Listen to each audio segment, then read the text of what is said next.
नमस्कार, मैं संदीप शर्मा देहरादून से।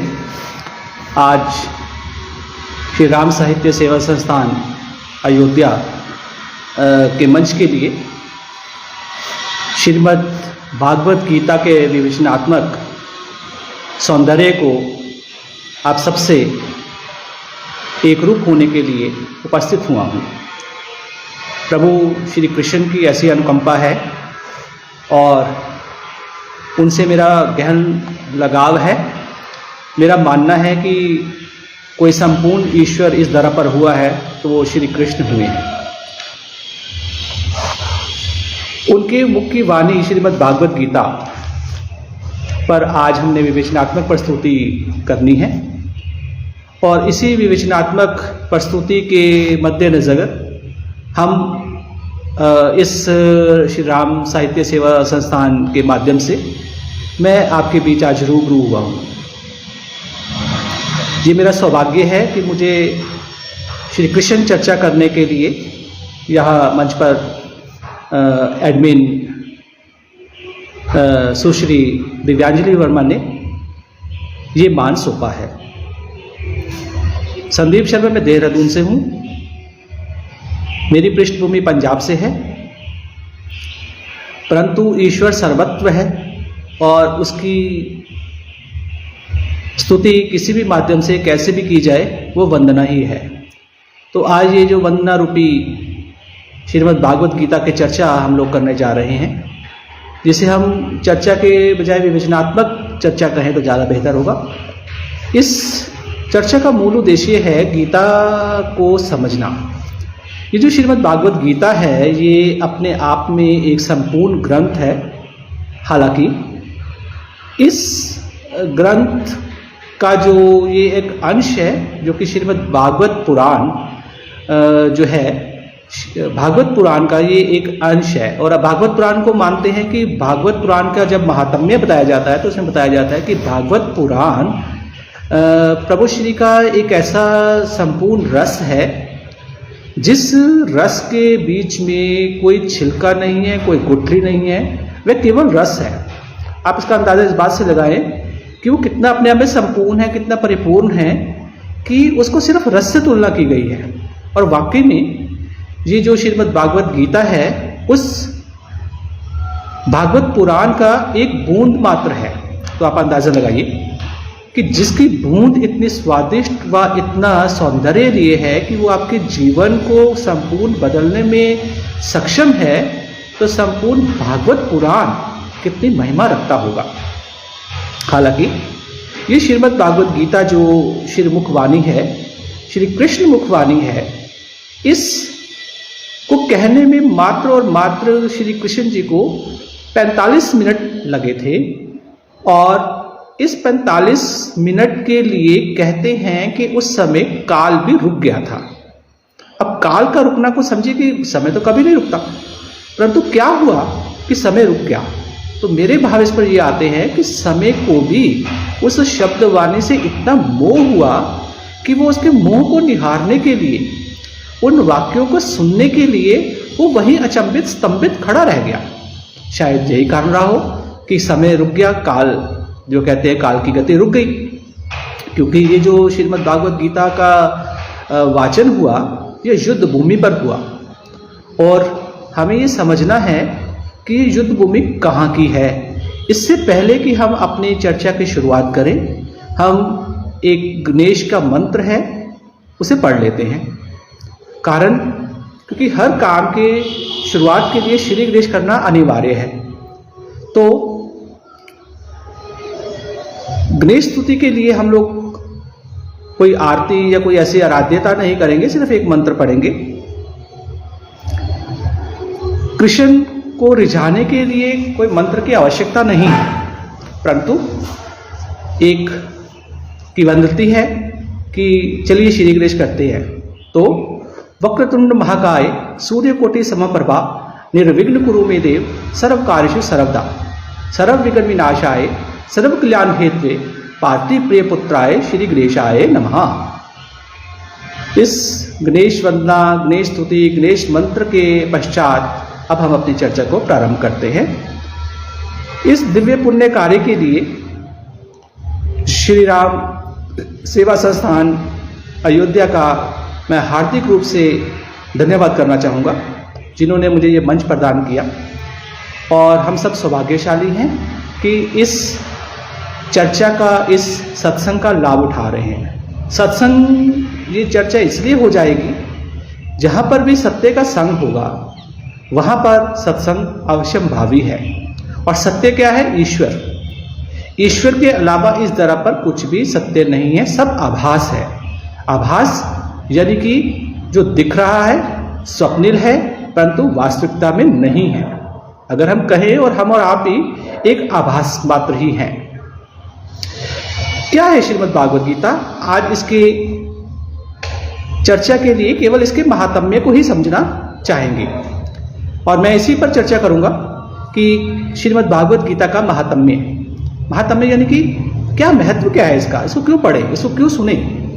तो सबसे पहले तो ये जान लें कि ये शास्त्र है क्या। ये शास्त्र वास्तव में, इसको आप धर्म से ना जोड़ें, क्योंकि ये जीवन पद्धति का एक दर्शन है। इसमें आपके हर स्तर के प्रकार से, स्तर के रूप से, आप जिस भी स्तर पर हैं उससे ही आपको वहीं से ऊपर उठाती है। ये ग्रंथ, ये शास्त्र, ये विवेचना, ये एक ऐसा अचंभित करने वाला वाक्यवाद है, ऐसा एक महिमा मंडित शब्दों का समूह है जो आपके हर प्रश्न का उत्तर रखती है। आप जीवन की किसी भी परिस्थिति में हो, कैसी भी घटना में हो, किसी भी प्रश्न का हल खोज रहे हो, श्रीमद् भागवत गीता उसका उत्तर लिए हुए उपस्थित है।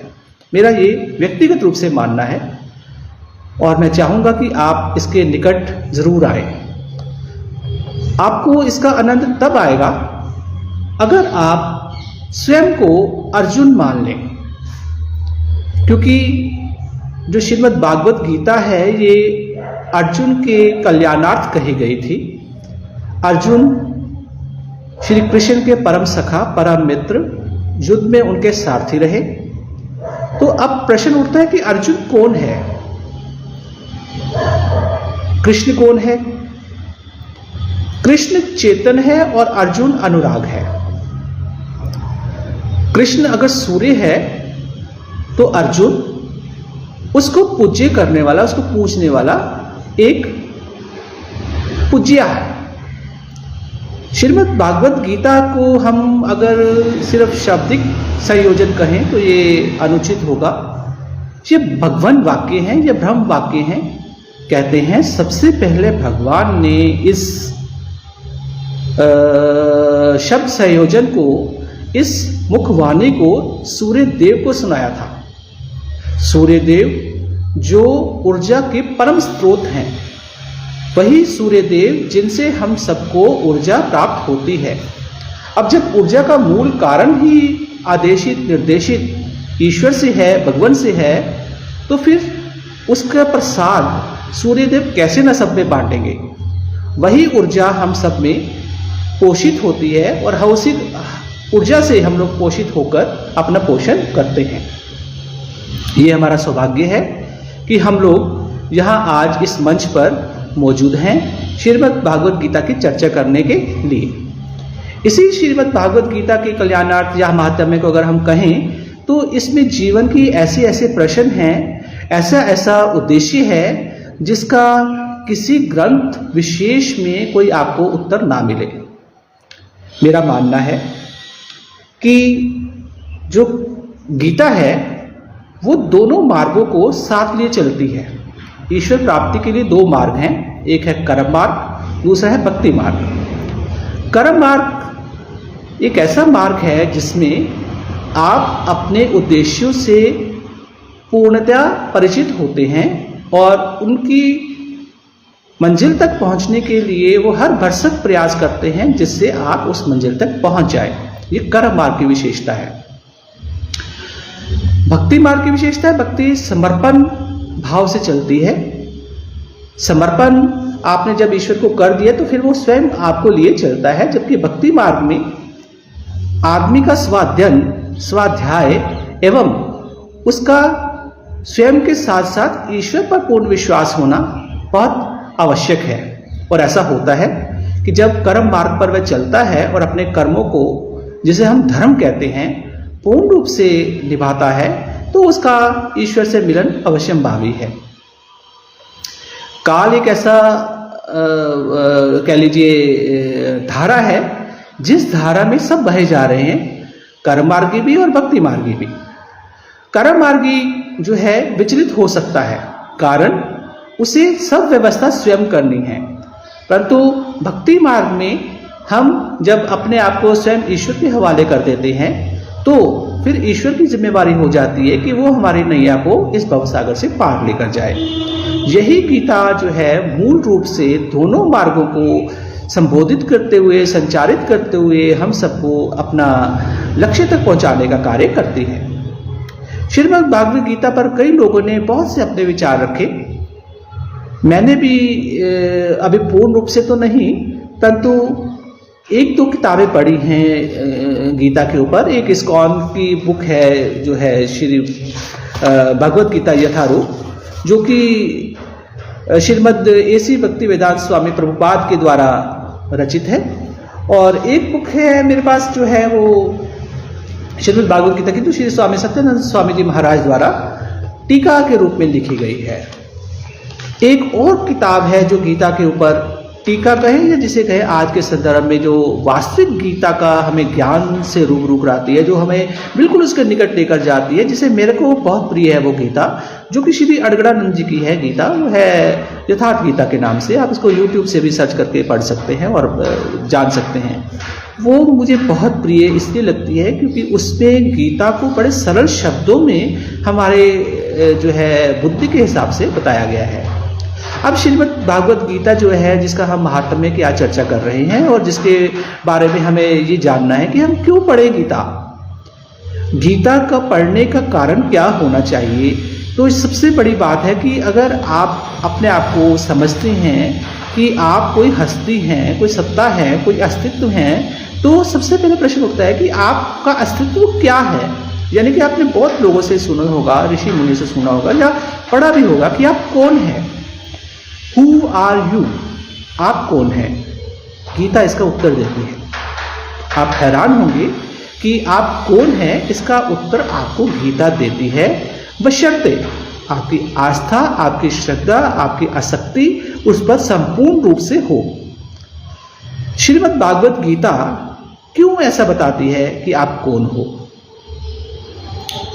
श्रीमद् भागवत गीता आपको बताती है कि आपका जन्म का कारण क्या है, जन्म के बाद आपका क्या होगा, और जन्म से पूर्व और पहले के बीच की यात्रा जो है, जन्म से पहले और जन्म के बाद के बीच की जो यात्रा है, जिसे हम जीवन कहते हैं जीवात्मा का, ये उसको जीवन के जीने के सौंदर्यात्मक रूप से आपको व्यवस्थित करने की कला का नाम श्रीमद् भागवत गीता है।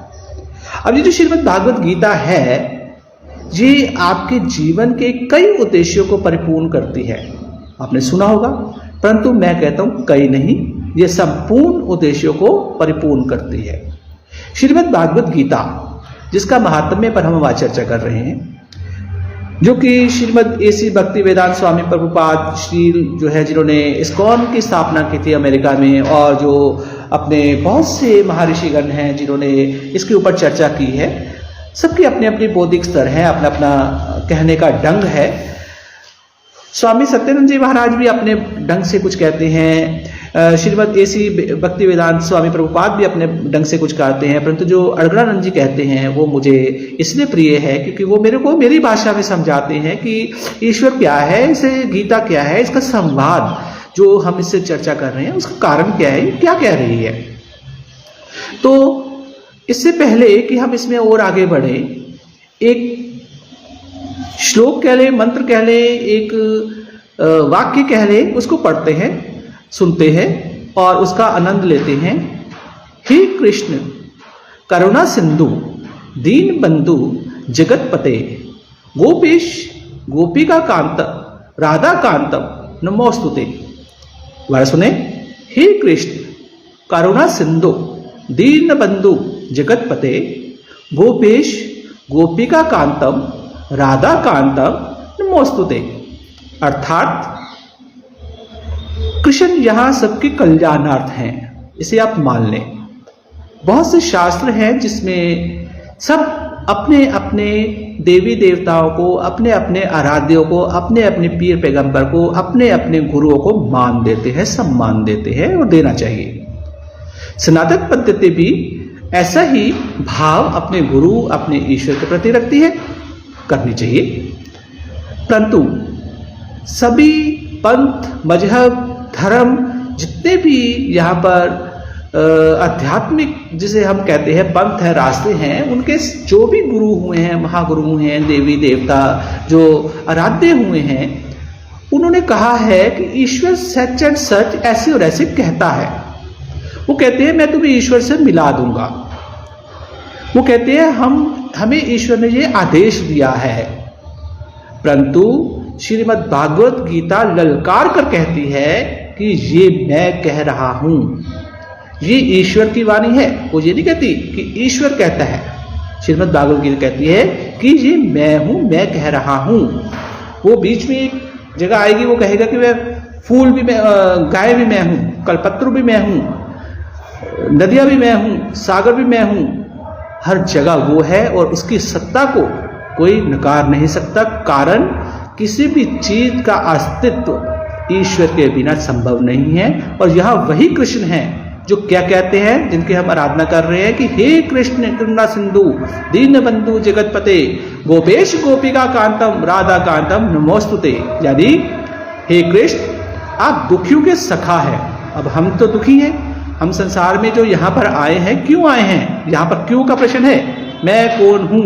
मैंने आपसे बीच में भी कहा था, इस प्रश्न का उत्तर है कि मैं क्यों हूं यहाँ पर, मेरे होने का, मेरी सत्ता का क्या अस्तित्व है, क्यों हूं मैं यहाँ पर। इसका प्रश्न का उत्तर आपको शायद धीमा सा हल्के से यहाँ मिल जाए कि हे कृष्ण आप दुखियों के सखा यानी सहारे एवं इस समर्पण सृष्टि के उद्गम का कारण हो।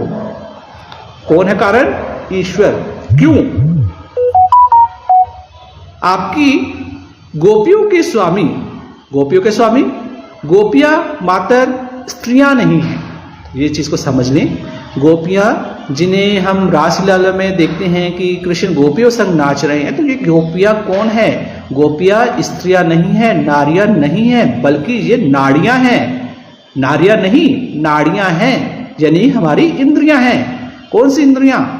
काम, वासना, क्रोध, जो भी हमारे मन के विकार हैं, आकार हैं, वो सब इंद्रियां गोपियां हैं, जिनको कृष्ण नियंत्रित करते हैं, जिनको कृष्ण जन्म देते हैं, जिनका कारण स्वयं श्री कृष्ण है।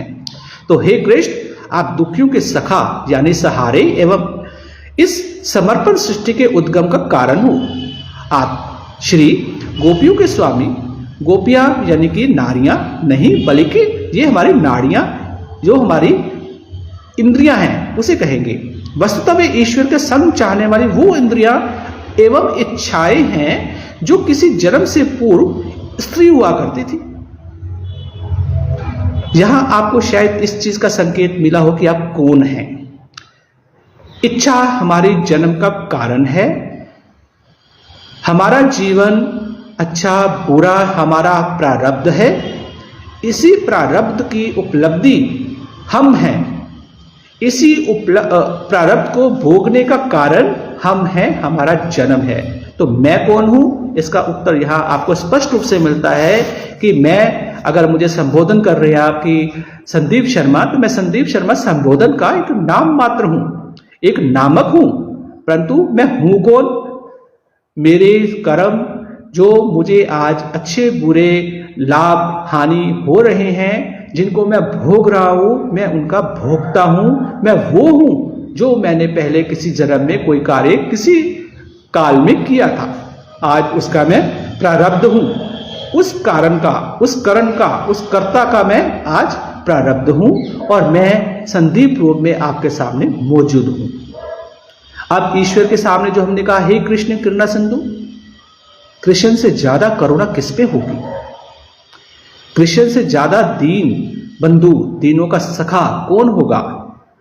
कृष्ण से बड़ा जगतपति कौन होगा, जो गोपियों को, जो इंद्रियों को वश में करता है और जिसके सम्मुख इंद्रियां नाचती हैं, उसके आगे जो हमको बेलगाम करती हैं, वो उसकी लगाम के आगे जो वो आदेश देते हैं वैसा करती हैं। उनके संचालन स्वयं श्री कृष्ण स्वयं खुद आप करते हैं। इसीलिए उन्हें कहा है गोपेश गोपिका कांतम राधा कांतम।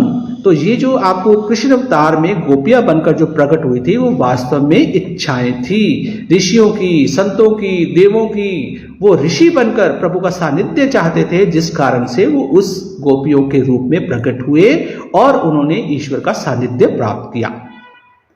अब यहां तो हमने, आप कहोगे, चर्चा का रुख ही मोड़ दिया।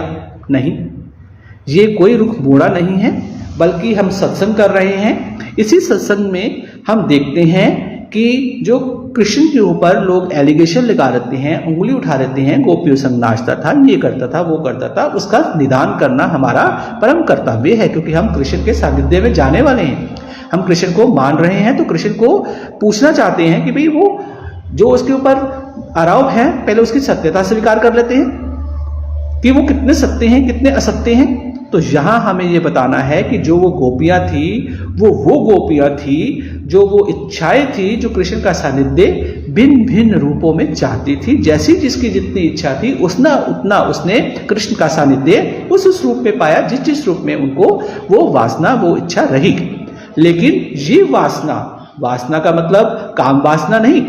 काम वासना वहां जाकर अपना काम प्रारूप ही नहीं कर पाती, वो उस रूप में आ ही नहीं पाती। तो इसी चीज को हमने समझना है कि जो गोपी कांतम है, जो कृष्ण गोपियों को वश में करने वाले हैं, वो कृष्ण को समर्पण करना है हमें। और वे बदले में हमें देते क्या है? बदले में वो हमें देते हैं प्रेम, हमें हमारी जिंदगी का उद्देश्य।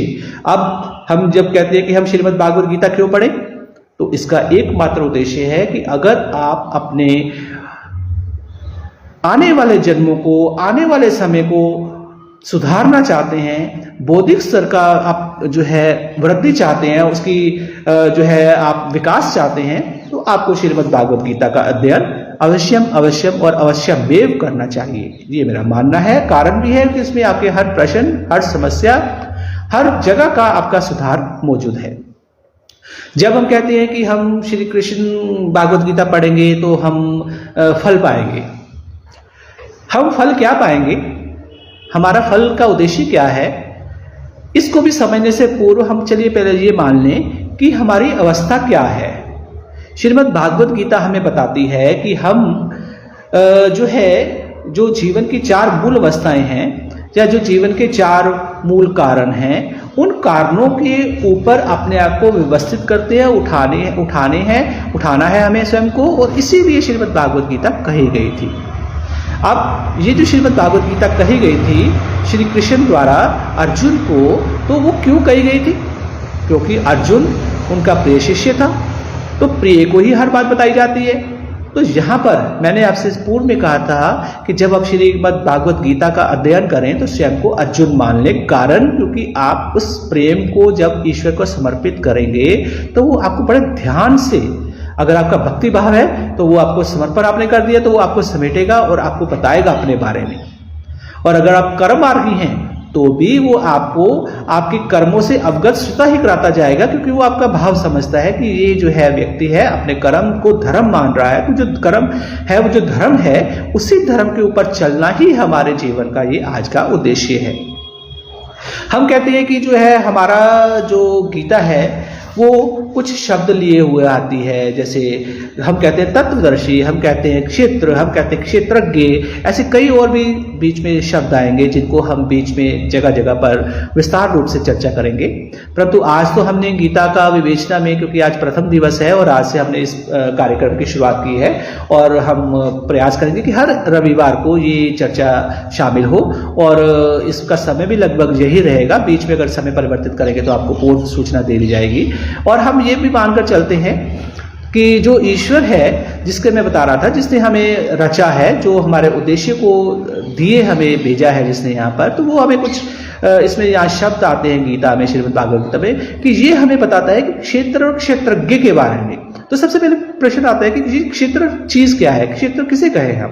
क्या कोई ये जमीन का टुकड़ा है, या ये कोई कमरे का हिस्सा है, या कोई ऐसा जो है लंबाई चौड़ाई माप करने का जो है कोई जरिया है, या कोई लंबाई चौड़ाई का ही जिसे कह ले कि आप कोई परिमाप है? परंतु नहीं, क्षेत्र हमारा देह है, शरीर है। अब ये जो शरीर है ये क्षेत्र क्यों है? क्योंकि इसके अंदर हम मौजूद हैं। इसी लंबाई चौड़ाई के अंदर हमारा आकार है, हमारा साकार है, अदरवाइज तो हम निराकार है। तो जो हम आकार लिए हैं इस क्षेत्र का, तो वो उसको समझना आवश्यक है। तो यहां प्रश्न आता है, मैं कौन हूं? तो जब हमने कहा कि ये क्षेत्र है, इस क्षेत्र को समझना है, तो यानी कि हमने स्वयं को समझना है। अब इस स्वयं को समझने के लिए हमें क्या चाहिए? हमें गाइडेंस चाहिए। तो वो गाइड करने वाला कौन है? अब ईश्वर तो हमारे ऐसे कर्मों में जिससे लेकर हम आज चल रहे हैं, तो वो हमारा साथ तो देने से रहा, क्योंकि हमारे में बहुत सारी चीजें हैं। वो स्वयं तो नहीं आएगा, परंतु माध्यम जरूर बनाएगा। तो वो माध्यम श्रीमद् भागवत गीता है, जिसके थ्रू, जिसके जरिए आप ईश्वर से साक्षात्कार कर सकते हैं। श्रीमद् भागवत गीता जो हमें हमारे क्षेत्र के बारे में, क्षेत्रज्ञ के बारे में बताती है, जो तत्वदर्शी के बारे में बताती है, जो हमें बताती है कि स्थिति प्रज्ञ कौन है, तो ऐसी ऐसी जो शब्दों की शब्दावली है उससे हमें परिचय कराकर उसका उत्तर देती है। तो वो हमें क्यों ना समझाएगी कि ईश्वर कौन है, और वो क्यों ना हमें उनसे मिलवाएगी। तो यहाँ श्रीमद् भागवत गीता पठन पाठन का सबसे जो संपूर्ण या कहे कि जो है एक लाभदायक फल है, वो है ईश्वर प्राप्ति। ईश्वर प्राप्ति कर कर हम करेंगे क्या, ये भी एक प्रश्न उठता है। इसको हम फिर आगे भविष्य में चर्चा करेंगे। परंतु यहाँ पर ये जो प्रश्न हमने आज उठाया कि जो गीता का महात्म्य है, जो हम इसका लालच दे रहे हैं आपको कि आप गीता को पढ़िए, तो ये जो लालच है ये बिना प्रतिफल के नहीं होगी। इसका फल आपको अवश्य मिलेगा। आगे गीता पढ़ेंगे तो इसमें आएगा, वो कहता है कि तू कर्म कर, ठीक है, कर्मों की चिंता जो है, उसका फल की चिंता मत कर, क्योंकि उसका फल जो तुझे जो है वो तेरे कर्म के हिसाब से मिल ही जाएगा। तो फिर क्यों कर्म कर, कर्म क्यों कर? अब जो कहते फल की चिंता नहीं है, भाई बिना फल के कैसे ना करें? तो पर इसीलिए गीता हमें लालच देती है। इसका महात्म्य में हमें कुछ आपको लालच दे रहे हैं कि भाई ये आपके बौद्धिक स्तर को आपसे मिलवाने के लिए जो है ये शास्त्र है। अब मैंने बोला था आपको 4 अवस्थाएं हैं हमारी। कौन सी 4 अवस्थाएं हैं? एक हमारी अवस्था है शूद्र की, एक हमारी अवस्था है जो है वैश्य की, एक हमारी अवस्था है जो है क्षत्रिय की, एक हमारी व्यवस्था है ब्राह्मण की। तो ये जो 4 व्यवस्था है, या जिसे कह ले कि हमारे 4 वर्ण, या जिसे कह ले कि जो है हमारे ये 4 दशाएं हैं, ये भी हम सब में मौजूद हैं। और गीता हमें ये भी बताती है कि आप इन 4 में से कौन से स्तर के व्यक्ति हैं। क्या आप शूद्र हैं, क्या आप ब्राह्मण हैं, क्या आप क्षत्रिय हैं, या क्या आप वैश्य हैं। गीता जो है किसी धर्म या किसी जाति के लिए जो है ये प्रारंभ नहीं करती कि आप जो है वो सड़क पर झाड़ू लगा रहा है, या वो निम्न जाति का है तो वो इसलिए जो है वो जिसे हम कहेंगे कि वो हमारा जो है शूद्र कार्य करने वाला है, या वो कोई नीच काम कर रहा है जिसे हम छोटा काम मानते हैं। परंतु ये हमारे विचारों की श्रेणी की बात करती है। गीता हमें समझाती है कि भाई हम जो ये शूद्र अवस्था है, ये हमारे जो ब्राह्मणत्व है, ये जो हमारा क्षत्रिय कार्य है, ये जो हमारा वैष्णव वाला कार्य है, ये क्या है, ये क्यों है। इसी संदर्भ में जो गीता हमें आगे लेकर चलती है, वो ये भी हमें बताती है कि आप क्षेत्र और आपके क्षेत्रज्ञ की जो बात है उसको आपको जानना है। तो मैंने जैसे बताया क्षेत्र क्या है, क्षेत्र है हमारी ये देह, हमारी ये जो शरीर है, ये जिसमें हम प्रकट हुए हैं, जिसमें मैं आपसे बात कर रहा हूं, तो ये मेरा क्षेत्र है। आपका क्षेत्र आप स्वयं हैं। आपने इसमें आकार लिया है, इसी लंबाई चौड़ाई के अंतर्गत आप हैं। मैं कौन हूं का ये प्रश्न है। मैं कौन हूं आपको कहा है, तो मैं कौन हूं, तो मैं संदीप नहीं हूं। मैं इस सामने दिखने वाला आपका जो संबोधन कर रहा है, ये वो आवाज है उस जीवात्मा की जो मेरे अंदर मौजूद है। मैं वो व्यक्ति हूं। अब ये जो मैं वो व्यक्ति हूँ जिसमें मेरे बहुत सारे कर्म हैं, अच्छे हैं, बुरे हैं, जिसका मुझे फल किसी न किसी रूप में, किसी न किसी तरह से, जरिए से मेरे आमने सामने आ रहा है, तो वो जो जरिया है वो मुझे मिलाने वाले मेरे कर्म है, मेरे प्रारब्ध है, और वो मेरा स्वभाव भी है। अब आप देखिए, कभी कभी हमारे को जो है, हमारे मन में प्रश्न उठता है कि भाई हमारा स्वभाव जो है, हम तो बहुत अच्छे हैं, ठीक है, लेकिन सामने वाला जो है वो व्यक्ति थोड़ा सा बुरा है, अच्छा नहीं है। तो यहाँ ये प्रश्न आता है कि भाई वो व्यक्ति अच्छा क्यों नहीं है, जबकि वो किसी के लिए तो बहुत अच्छा है, हमारे लिए अच्छा क्यों नहीं है? तो उसका कारण है कि हमारा उसके साथ जो पूर्व जन्म का कोई व्यवहार रहा था वो उतना अच्छा नहीं रहा था। उस समय वो हम थे और हम वो थे।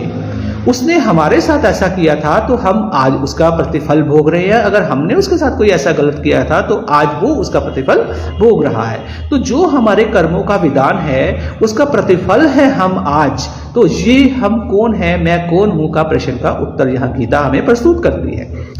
मैंने जैसे बताया कि गीता हमें सबसे पहले बताती है क्षेत्र और क्षेत्रज्ञ के बारे में। तो क्षेत्र मैंने जैसे बताया कि ये हमारा शरीर है, हमारी आत्मा जिसमें निवास करती है, जिस लंबाई चौड़ाई के अंतर्गत, जिस आकार के अंतर्गत हम जहां आपको दिख रहे हैं वो हमारा क्षेत्र है। तो जब हम एक प्रश्न का उत्तर मांग लेते हैं क्षेत्र का, तो फिर आगे आता है क्षेत्रज्ञ कौन है, क्षेत्रज्ञ किसे कहें? तो गीता इसका भी उत्तर देती है कि जब आप स्वयं को जान लेते हैं तो आप क्षेत्रज्ञ हो जाते हैं, यानी कि आपने उस क्षेत्र को जान लिया, उसको मान लिया। अब इसके बारे में फिर जब इसकी शब्द आएंगे गीता में, हम इसमें चर्चा करेंगे। तो क्षेत्रज्ञ और क्षेत्र के बीच की जो दूरी है वो क्या है? वो है हमारी जीवन धारा। और इस जीवन धारा को हमें सीखना है कि जिए कैसे। मैं आज जैसे कि बता रहा हूं कि हम भागवत गीता, श्रीमद् भागवत गीता के ऊपर विवेचना कर रहे हैं। तो इस विवेचनात्मक जो अध्ययन, सत्संग या वार्ता को जो भी आप कहें, बस सबसे बड़ी बात जो है वो ये निकल कर आती है कि गीता जो है वो एक फिलॉसफी है, philosophy of living life, philosophy of knowing life. दर्शन है ये जीवन का कि जीवन को कैसे समझे, कैसे जिए। ये हमें उस दर्शन को, उस नियम को, उस अनुशासन को बताने की एक कलात्मक क्रिया है। अगर आपने इसको समझ लिया तो आप अपना वर्तमान का जीवन ही नहीं, भविष्य के कई जीवन को संवार लेंगे। हमारे दुखों का कारण क्या है? हमारे दुखों का कारण है हमारी अनभिज्ञता, अननोइंगनेस। हम जानते नहीं हैं कि हम क्यों किसी से दुखी हैं। कभी कभी होता क्या है कि हम कहते हैं कि भाई हमारे सामने ये समस्या आ गई, हमारे को वो तंग करता है, हमारे को वो तंग करता है। तो जैसे मैंने बताया कि वो हमारे प्रारब्ध के कारण से है, हमने कभी उनको तंग किया था, आज वो हमें तंग कर रहे हैं। तो इसी समस्या को, इसी जो है समस्या से निजात पाने का कारण जो सुझाती है वो गीता है। जब हम इसके श्लोकों के ऊपर बढ़ेंगे, और इसके लिए मुझे लगता है कि मुझे एक नहीं, कम से कम 2 रविवार चाहिए जो इसका महात्म्य को बताएं, जैसे कि आज हम इस पर चर्चा कर भी रहे हैं। आगे भी एक रविवार मैं लूंगा इसका, जिसके ऊपर हम और चर्चा करेंगे और फिर इसके श्लोकों पर आएंगे। अभी तो गीता के अंदर प्रवेश करने की हमारी स्थिति इसलिए भी नहीं है कि हम, श्रीमद् भागवत गीता एक ऐसा द्वार है जिसके अंदर पहुंचने के बाद बहुत अंधकार है। क्यों? क्योंकि उसके शब्द इतने क्लिष्ट हैं और उसकी विवेचना सब अपने अपने ढंग से करते हैं। तो मुझे एक ऐसा विचार आया कि क्यों ना इसको सरल शब्दों में हम संबोधित करें और हम एक चर्चा ऐसी शुरुआत करें जिसमें सामने वाला भी अपना कोई प्रश्न रखे और हम उसके उत्तर ढूंढें और वो हमें उसका उत्तर सुझाए, वो हमसे तर्क करे, हम उसका वितर्क करें। तो इस तरह से करते करते हम सत्य तक पहुंचे। यही सत्संग है, यही गीता के इस वाचन का परम उद्देश्य है कि हम जानें। क्योंकि अगर मैं कहूं कि भाई मुझे तो सारी गीता आती है या मुझे सब पता है, तो ऐसा कुछ भी नहीं है। मैं तो जो गीता जब पढ़ता हूं तो मेरे मन में कुछ प्रश्न उठता है, तो उस प्रश्न का उत्तर मैं स्वयं ढूंढता हूं। कभी मिल जाता है, कभी नहीं मिलता। वो कितना सार्थक है, कितना निरर्थक है, ये बात तब साबित होती है जब मेरे वो जीवन में लागू होती है। अगर वो जो है मेरी बुद्धि, मेरा बौद्धिक स्तर उस चीज को उतना स्वीकार कर रहा है जिसके बारे में मुझे जो है गीता कहती है, और मैं उसको अगर अस्वीकार कर रहा हूं, तो यानी कि मेरा बौद्धिक स्तर उतना नहीं है, क्योंकि मैं उस स्तर तक पहुंचा नहीं हूं। तो यहाँ पर शास्त्र की गलती नहीं, यहाँ पर गलती है हमारे स्तर की कि हम उसको कितना पकड़ पा रहे हैं। तो यहाँ जैसे कि मैंने बताया आपको कि एक मात्र शब्द से, कृष्ण शब्द से, हे कृष्ण करुणा सिंधु दीन बंधु जगत पते गोपेश गोपिका कांतम राधा कांतम नमोस्तुते, जिसमें हम कृष्ण से कह रहे हैं कि आप कितने करुणा सिंधु हो, करुणा के सागर हुआ। ठीक है, इतने दीन बंधु हो, दीनों को, गरीबों के, गरीब धन से नहीं, गरीब विचारों से, गरीब सखा हो तो उनके भी आप जगतपति हो, उनको भी आप उत्पन्न करने वाले हो।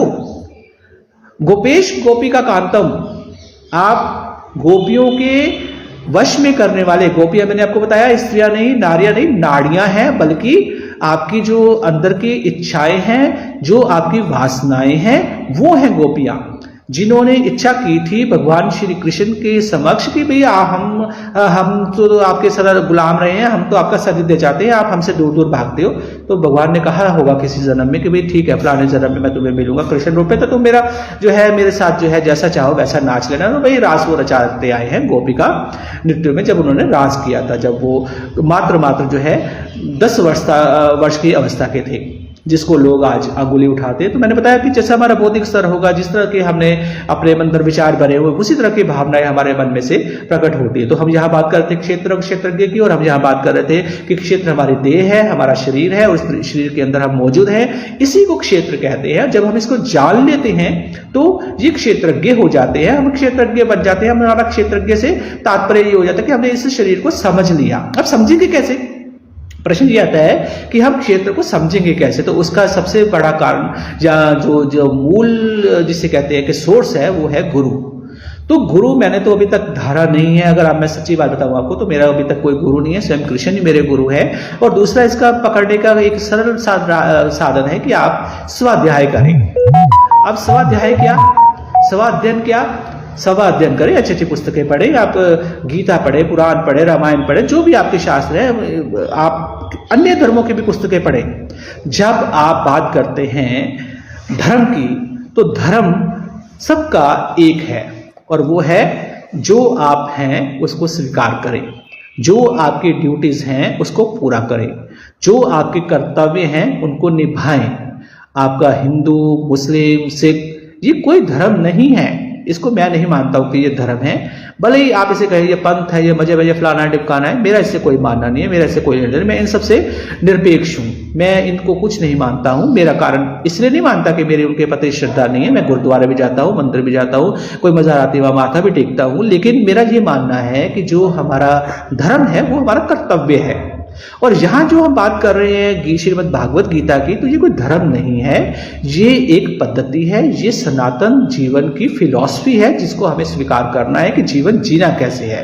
इसलिए ये अनिवार्य रूप से आपको पढ़नी चाहिए, इसको प्राप्त करना चाहिए, इसके ऊपर डिस्कशन करनी चाहिए, इसके ऊपर वार्ता करनी चाहिए, जहां जो कोई भी मिल जाए उससे इसकी चर्चा करनी चाहिए। ये मेरा व्यक्तिगत रूप से मानना है, क्योंकि हमें जानना है स्वयं को। यही हमारा इस मानव जीवन का मूल उद्देश्य है। हम यहाँ पर आए हैं, अगर मेरा पेशा, जैसे मैं एक शिक्षक हूँ और प्राथमिक कक्षा का शिक्षक हूँ, मैं 7वीं 8वीं कक्षा तक को पढ़ाता हूँ, तो मेरा उद्देश्य सिर्फ शिक्षा देना ही नहीं, उस शिक्षा का सार क्या है और मैं वहां पर कहाँ फिट बैठता हूँ, इस चीज को जानना मेरा जीवन का उद्देश्य है। और ये मुझे श्रीमद् जो भागवत गीता है ये निर्देशित करती है कि मैं अपने आप को जानूं, अपने को बौद्धिक स्तर को आगे बढ़ाऊं, क्योंकि मुझे आगे, अगर मैं आज 7वीं 8वीं तक की कक्षा को पढ़ा रहा हूं, तो कल मेरा बौद्धिक स्तर है वो उस और ऊंचा उठे। इसी स्तर को ऊंचा उठाने के लिए हम लोग जो है श्रीमद् भागवत गीता को पढ़ना चाहिए, जिसके मैंने आपको बताया कि आज हम श्रीमद् भागवत गीता क्यों पढ़ें, इसका महात्म्य के ऊपर चर्चा कर रहे हैं। आज का जो हमारा टॉपिक है, तो श्रीमद् भागवत गीता मैंने आपको ये भी बताया कि ये व्यापार सा काम देती है। आपको कहती है कि आप जो है आपको इसका प्रतिफल मिलेगा, आपको इसका लाभ मिलेगा, आपको इससे मोक्ष मिलेगा, आपको इससे जो है ईश्वर की प्राप्ति होगी। तो ये लालच आपको श्रीमद् भागवत गीता क्यों देती है? क्योंकि एक बच्चे को हम जब किसी भी जगह पर हैं, बुलाते हैं, तो एक लालच देते हैं, बच्चे आजा तुझे टॉफी दूंगा, आजा मेरे साथ चल, वहां हम चलते चल बाजार घूमी करने चलते हैं। तो ये जो लालच है, यही लालच श्रीमद् भागवत गीता हमें दे रही है कि हम लोग जो इस गीता में जो है पढ़े, तो क्यों पढ़े? तो इसका पढ़ने का हमने कहा भी आपको मोक्ष मिलेगा, आपको ईश्वर की प्राप्ति होगी। ईश्वर है कौन? ईश्वर कोई बाहर जानी हुई, बैठी हुई या किसी जो है जगह पर बैठी हुई वस्तु नहीं है, वो स्वयं आप है। आपको स्वयं से ही मिलना है, क्योंकि आप ईश्वर का ही अंश है, तो आपको उस परम अंश में मिलना है। आप देखिए, जब आप एक अंश हैं और आप इतने कार्य करते हैं, इतनी आप में क्षमता है, तो जो परम अंश है वो कितने कार्य करने के लिए सक्षम होगा। तो उस चीज को जानने के लिए ही आपको जो है श्रीमद् भागवत गीता पढ़नी चाहिए। ये इसका महात्म्य का सबसे मूल उद्देश्य है। तो यहाँ पर जैसे मैंने आपको बताया कि आपको जब श्रीमद् भागवत गीता पढ़नी है तो आपको ये मानना है कि आप स्वयं में अर्जुन है। अर्जुन कौन है, मैंने ये भी बताया आपको कि अनुराग ही अर्जुन है। ये यथार्थ गीता कहती है कि अनुराग ही अर्जुन है। अनुराग यानी कि प्रेम। जब आप ईश्वर के सानिध्य में ईश्वर से प्रेम करते हैं तो फिर आपके सामने किंतु परंतु का कोई कारण नहीं रह जाता है। फिर तो आपको जो ईश्वर आदेश करता है आपको उसको सहर्ष स्वीकार कर लेते हैं। और यही गीता हमें कहती है कि बच्चे तेरे वश में तो है नहीं कुछ भी, जो तेरे सामने परिस्थितियां आ रही हैं तो उसको करता जा।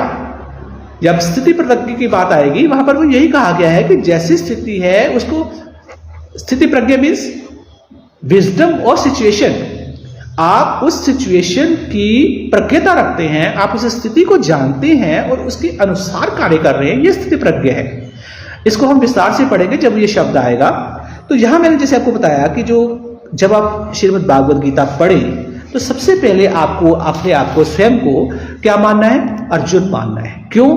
अगर अनुराग होगा, अगर आस्था होगी तो ही आप कृष्ण के नजदीक जा पाएंगे। क्यों कृष्ण के नजदीक क्यों जाना है? क्योंकि वो श्रीमद् भागवत गीता कहने वाले हैं, वो श्रीमद् भागवत गीता कह रहे हैं। जब वो श्रीमद् भागवत गीता कह रहे हैं और हम उनको पढ़ रहे हैं, उनके दर्शन को समझ रहे हैं, क्यों समझ रहे हैं? क्योंकि वो हमें बता रही है कि हमारा बौद्धिक स्तर का, हमारा आत्मिक विकास कैसे होना है। तो सबसे पहले वो हमें हमारी दुर्बलताओं से मिलवाती है। इस दुर्बलताओं को मिलवाएगी तभी तो हम दुर्बलताएं हटाएंगे। जो हमारी कमियां हैं वो हमें बताती है, वो हमें भयभीत भी करती है। भयभीत करना इसलिए आवश्यक है, आप हुए चाहे ना हुए, लेकिन उसको इसलिए आवश्यक है क्योंकि आपको उसका फल पता चले। क्योंकि आपको सामने जो आज बुरी परिस्थितियां हैं वो उतनी भयभीत की हुई परिस्थितियों का फल है, जिसको हमने तब नहीं माना था जब किया था। आज अगर कोई हमें तंग कर रहा है, हमारा पड़ोसी है, हमारा सामने दोस्त है, हमारा मित्र है, हमारा रिश्तेदार है, हमारा जो है कोई हमें डरा रहा है, कोई धमका रहा है, कोई हमारे साथ बुरा कर रहा है, तो वो कौन है? ये वही भय की परिस्थिति है जब हमने तब नहीं माना था, जिसको आज हम कहते हैं मान लो।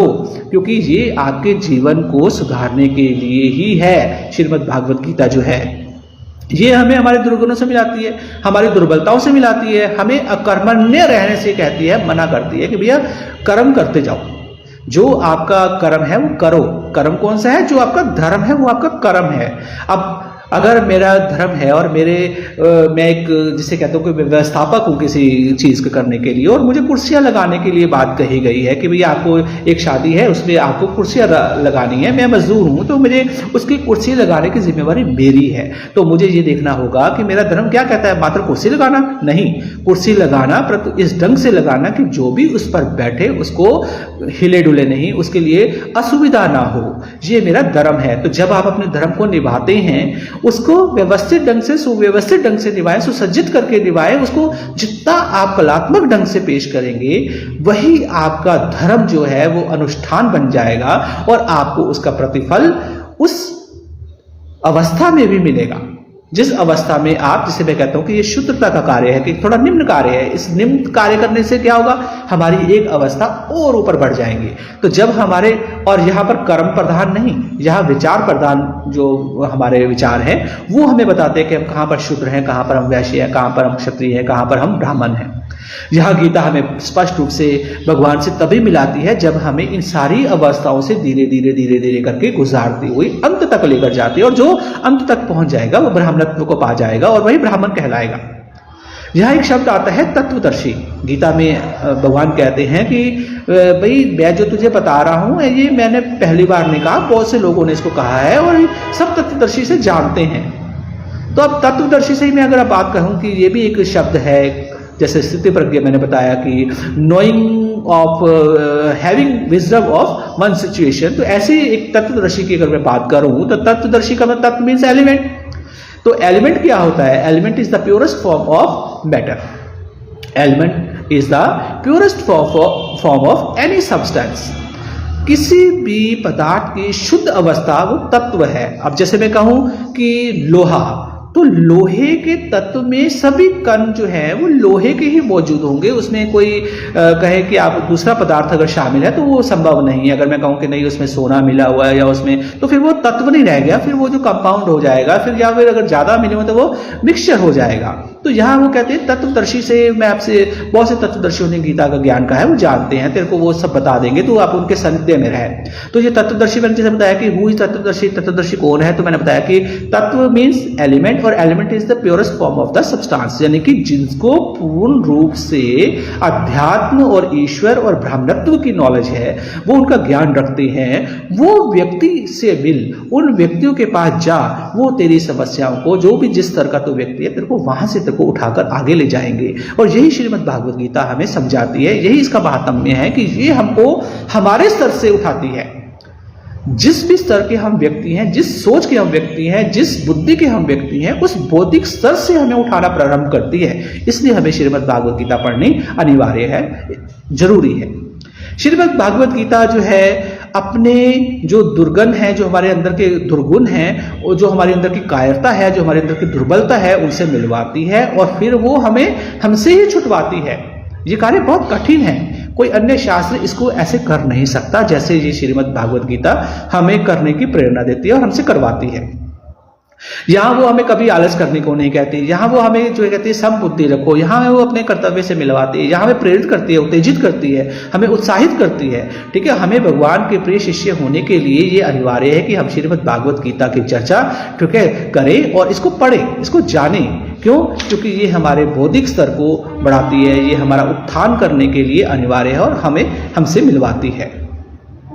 यहां पर जो है मैंने आपको बताया था कि दो मार्ग जो ईश्वर को प्राप्ति की है, या जो सच को जानने की है, वो एक है भक्ति मार्ग और एक है जो है कर्म मार्ग। और दोनों कर्म योग और भक्ति योग दोनों से हमें आगे लेकर ये जो श्रीमद् भागवत गीता है वो हमको लिए चलती है।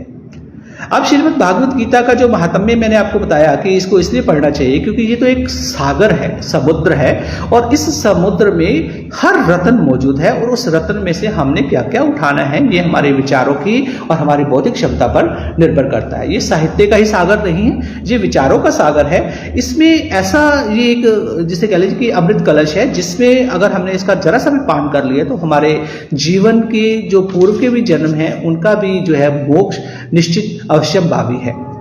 ये एक ऐसा अद्वितीय ज्योति स्तंभ है जो हमारी मन की आत्मा को प्रकाशित करता है। श्रीमद् भागवत गीता के अंदर जो है वो सांख्य भाव है, ठीक है, इसमें वेदांतों का निचोड़ है, इसमें ऐसा ज्ञान है जिसको ईश्वर ने सारे ज्ञान को समेटकर इस 700 श्लोकों में रख दिया है। और आपको उन्होंने तो 45 मिनट में कह दिया था, और हम लोग इसको कई सप्ताह लेंगे समझने के लिए, जानने के लिए। तो अभी तो हम महात्म्य के ऊपर ही जो है इतना बोल रहे हैं कि जो है हम लोगों को यही लालच दिए जा रहा है कि भैया आपको मोक्ष मिलेगा, आपको सद्बुद्धि होगी, आप कर्तव्य के पथ पर चलोगे, आपको जो है अपनी जिम्मेवारियों का एहसास कराएगी। ये सारी चीज़ों को जो है पठन पाठन के लिए जो है, इसको मानने के लिए, इसको जानने के लिए हम लोग को गीता का अध्ययन करना चाहिए, जो आज का हमारा विषय है गीता का महात्म्य।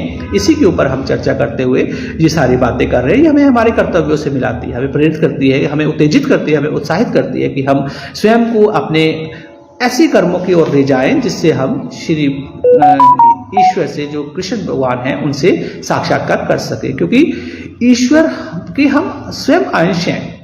आगे आगे जब चलेंगे तो हम बताएंगे आपको कि जो श्लोक हैं वो क्यों उस स्थिति में कहे गए हैं। तो यहां आपको इस कृष्ण जो श्रीमद् भागवत गीता है उसकी भूमिका में मैंने आपको बताया कि क्यों पढ़ना चाहिए। तो इसकी एक थोड़ी सी और भूमिका बांध लेते हैं ताकि हम श्लोकों की ओर भी बढ़ने के साथ साथ जो है उसको समझने का प्रयास करें कि श्रीमद् भागवत गीता में जो युद्ध के क्षेत्र में कही गई थी, इस युद्ध की स्थिति को कैसे समझे। क्या ये कौरव पांडवों का ही युद्ध था? नहीं, ये हमारे मन के विचारों का युद्ध है जो हमारे भीतर सदैव चलता रहता है। आप देखिए, आपने सुबह जल्दी उठना है, ठीक है, आपने एक नियम बनाया है और मौसम आलस का है और आप सुबह उठे हैं तो आलस आ रहा है, यहीं से आपका युद्ध प्रारंभ हो जाता है कि उठूं या ना उठूं, अभी थोड़ी देर और। परंतु यहाँ श्रीमद् भागवत गीता जब आपको कर्तव्य बोध कराती है और वो आपको बताती है कि अनुशासन जीवन की एक अनिवार्य वस्तु है, तो उसको पालित करने के लिए आप उसको बिस्तर को तुरंत छोड़ देते हैं। छोटी सी मामूली सी बात है जहां पर श्रीमद् भागवत गीता लागू हो गई है, उसका जो है संदेश आप तक पहुंच गया है। क्या छोटा सा उदाहरण है ये, लेकिन यहां से श्रीमद् भागवत गीता हमें ईश्वर तक पहुंचाने के लिए सक्षम है। इसलिए इसको पढ़ना अनिवार्य है, यही इसका महात्म्य है। और श्रीमद् भागवत गीता को जो है, मैंने आपको जैसे कहा कि ये लालच है, एक मोक्ष का प्रतिफल है, ठीक है, जिसे आपको पाने से ईश्वर से साक्षात्कार करने जा सकते हैं। और ईश्वर को समझने के बाद, कि ईश्वर से मिलने के बाद फिर कहते कोई इच्छा रहती नहीं, कारण आप स्वयं ईश्वर हो जाते हैं। एक शबरी को देखा होगा आपने, जब भगवान राम उससे मिलने गए थे तो उन्होंने उसके बाद कोई इच्छा रखी नहीं, उन्होंने कहा तूने कुछ चाहिए, तो उसने प्रतिवाद ही नहीं किया, वो ईश्वर में इतना समा गई कि वो ईश्वर में ही लीन हो गई, ऐसी राममय हो गई। तो ईश्वर ये शक्ति है जिससे आप अपने अंदर प्योरेस्ट फॉर्म में चले जाते हैं, बिल्कुल शुद्ध अवस्था में आ जाते हैं, तब फिर आप में कोई अशुद्धता रहती नहीं है, क्योंकि ईश्वर सच है, ईश्वर सत्संग है। तो सत का संग करना श्रीमद् भागवत गीता हमें बताती है। इसी श्रीमद् भागवत गीता को पढ़ने के महात्म्य के लिए आज हमने चर्चा की है, और इसी चर्चा के कारण से हम लोग आगे इसमें फिर रूबरू होंगे, जुड़ेंगे, तो हमें पता चलेगा कि जो श्रीमद् भागवत गीता है ये हमें श्लोकों के रूप से किस रूप से हम लोगों को मिलवाती है, और क्या कहना क्या चाहती है, क्या कह रही है, आज के संदर्भ में इसका क्या मायने हैं। क्योंकि ये तो जो है बहुत पहले, आज से लगभग जो है 5500 साल पहले कह दी गई थी, 5500 साल पहले कह दी गई थी, जब हम भगवान राम की जन्म कुंडली जो है रामायण में देखते हैं। तो जब नासा ने उसको ऑर्गेनाइज किया, क्योंकि उसमें बताया हुआ है काल के बारे में कि कौन से प्लेनेट में कौन सी अवस्था थी, कौन सी दशा में कौन सा प्लेनेट बैठा हुआ था, तो जब नासा ने सबको कैलकुलेट किया जो रामायण में लिखा हुआ है, तो वो लगभग 7200 साल पहले, 7200 साल पहले की बात घटना है, जो कि यानी कि जब वो त्रेता युग था। तो जब उसके बाद द्वापर युग आया जिसे हम कहते हैं, तो ये जो जब नासा के या दूसरे देशों के वैज्ञानिकों ने जब इसको खगोल किया, तो ये 5500 साल पूर्व की घटना है। आप अंदाजा लगाइए कि 5500 साल पूर्व जो श्री कृष्ण जब इस ईश्वर रूपी कृष्ण मानव रूप में यहाँ पर प्रकट हुए थे, तो उन्होंने जो ये अपनी मुखवाणी 700 श्लोकों में कही, उसका जो सार हम आज भी लिए बातचीत करते हैं, उसको अध्यात्म के रूप से स्वाध्ययन करते हैं। तो ये स्वाध्ययन के लिए भी हमें प्रेरित करती है, इसलिए क्योंकि स्वाध्याय इसमें एक शब्द आता है जब आप गीता पढ़ते हैं। तो स्वाध्याय क्या है? स्वाध्याय है स्वयं का अध्ययन करना, अपना अध्ययन करना। अध्याय का मतलब अपने आप पुस्तक पढ़ना नहीं है, अपने आप ग्रंथ पढ़ना नहीं है। स्वाध्याय का मतलब है कि स्वयं का अध्ययन करना। जब आप स्वयं का अध्ययन करते हैं तो यानी कि आप क्षेत्र को जानते हैं। जब आप क्षेत्र का जानते हैं तो आप क्षेत्र के बारे में जब पढ़ना शुरू करते हैं तो आप अपने आप को जानना शुरू कर देते हैं। जब आप अपने आप को जानना शुरू कर देते हैं तो आपको ईश्वरत्व के बारे में समझ में आना शुरू होता है कि ईश्वर क्या है और क्यों हमें उसको पाना चाहिए। तो यहाँ पर हमने आज जो भी चर्चा करी कृष्ण कृपा से, और जो भी मेरी बौद्धिक स्तर है, अवस्था है, उसमें मैंने जो भी आज आपका समय लिया, उसमें मुझे यही लगा कि आज हमें और अगले रविवार को भी श्रीमद् भागवत गीता के महात्म्य के ऊपर ही हम चर्चा करेंगे, और उसके बाद हम तीसरे इतवार से जो है इसका हम जो है श्लोकों पर आएंगे जो आज के संदर्भ में कितने सच्चे हैं वो हमें पता चलेगा। तो आप एक मूल रूप से ये समझ लीजिए कि जो कौरव और पांडव हैं ये दो अवस्थाएं हैं। ये मात्र युद्ध के पात्र नहीं हैं, ये हमारे अंदर ही मौजूद अच्छे और बुरे विचार हैं। एक लकीर है, इस लकीर को हमें समझना है। जिसके इस पार अच्छाई है तो वो पांडव है, अगर इसके इस पार है तो बुराई है तो वो कौरव है। कौरव यानी कि कुरुवंश, कुरुवंश यानी कि कुरु मीन्स करो। जब करो तो अपने वंश के लिए जो भी करो, वंश यानी कि जो आपकी परंपराएं चली आ रही हैं, जो आपकी समताएं चली आ रही हैं, जो आपकी रीतियां रूढ़ियां रीति रिवाज चले आ रहे हैं, उसको पालन करना है। अब पालन करना है तो क्या जो गलत है उनको भी करना है? नहीं, यही इसी के लिए पांडव है। तो इसको आप ऐसे समझ लें कि ये एक अच्छाई है, ये एक बुराई है। ये अगर हम इसको ऐसा मान लें कि जो बुराई है वो अंधकार है, जो अच्छाई है वो उजाला है, तो ऐसे ही एक बार उजाले और अंधकार में लड़ाई हो गई और वो देवी देवताओं के पास गए। तो देवी देवताओं ने कहा कि भैया, अंधेरे ने शिकायत की, भैया ये उजाला मुझे कहीं टिकने नहीं देता है, जब भी जाता हूँ, जहां जाता हूँ वहीं आ जाता है, ठीक है, मुझको भगा देता है, मैं ऐसे डरता हूँ। तो भगवान बड़े क्रोधित हुए, कहते भाई जैसे तेरा अस्तित्व है वैसे इसका अस्तित्व है, तू ऐसे क्यों कर रहा है? उसको प्रकाश को, उजाले को बोला।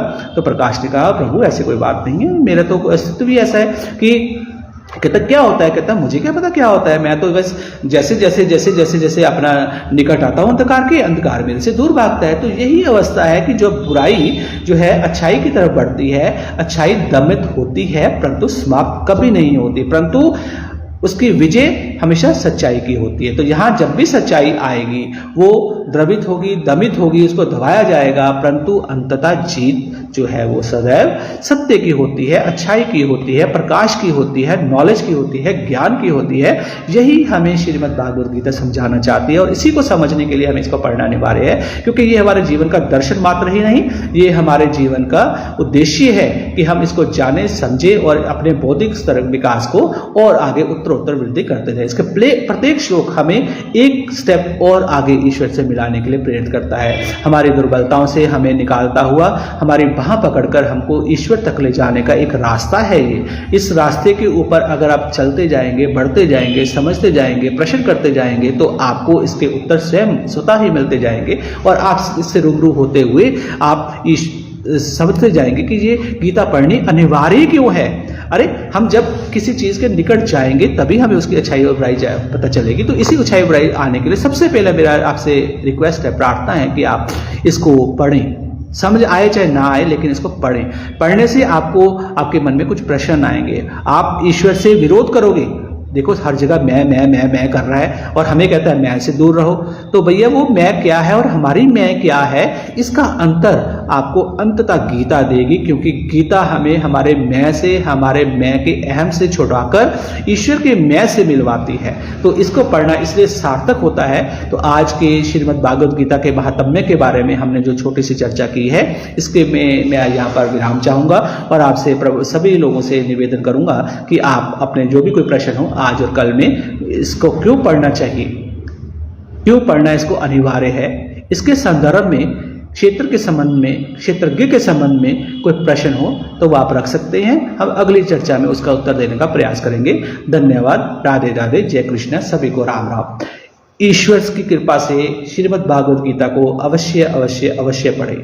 जय श्री राम, जय श्री कृष्ण। धन्यवाद।